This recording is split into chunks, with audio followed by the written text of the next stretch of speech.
What's your favorite play that you've written? Interesting question. I would have to say that's Midsummer Night's Dream.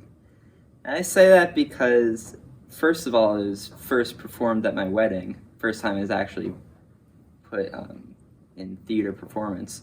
And Queen Elizabeth actually attended that performance. She was an esteemed guest at my wedding. I'm very proud of that.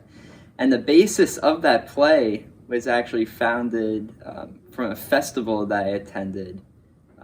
I only attended that festival because my father owned a play company called the Derby's Men. And the Derby's Men attended a festival in Chester over the summer.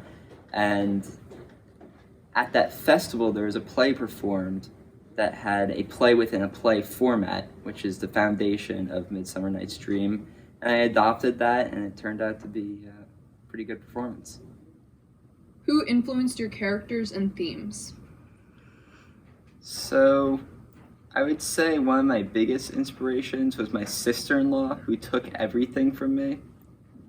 And that was just a major theme that has been seen throughout my plays, the betrayal and corruption, and just a general thought of people taking things away.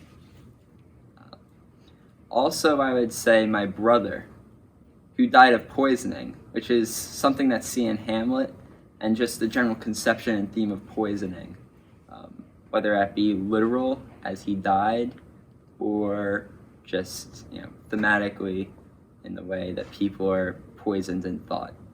I would also say that my tutor, Richard Lloyd, who is a model for the character Holofernes in Love's Labour's Lost, that was another inspiration for me. He was a very strict tutor that's seen in Holofernes. For some themes, I was exposed to the royal court throughout my whole entire life, as I said, and just the general corruption that I saw in that court really played into a lot of my different scripts and playwrights. Why did you never come out as Shakespeare?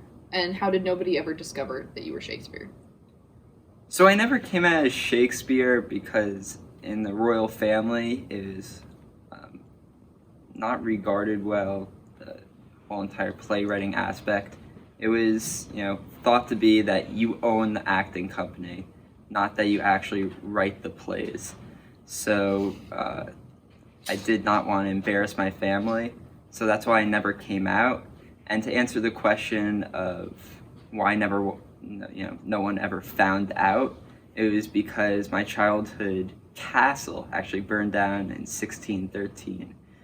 So all the plays that I wrote and different various letters got burned down in that event. And also the Globe, which is where we acted, my performers acted, that also burned down in 1613 consequently. And plays were lost in that fire as well. How were you acquainted with Queen Elizabeth? Well, as aforementioned, she was an honored guest at my wedding. And actually, I was in line to hold the canopy over her head. Now, for those of you who don't know, the canopy, that ceremony, is when 4 people hold an actual canopy over the Queen's head. It is a very prestigious ceremony. So I was in line for that, and no mere actor from Stratford-upon-Avon could ever be afforded that opportunity. Describe your experience at Lincoln's Inn. Well, at Lincoln's Inn, I was acquainted with Thomas Nash, who was a protege of my brother Ferdinando. And, Thomas Nash is in a pamphlet called Strange News, named after my brother Ferdinando, who also went as Lord Strange. In that pamphlet, he gave me the title Gentle Master William.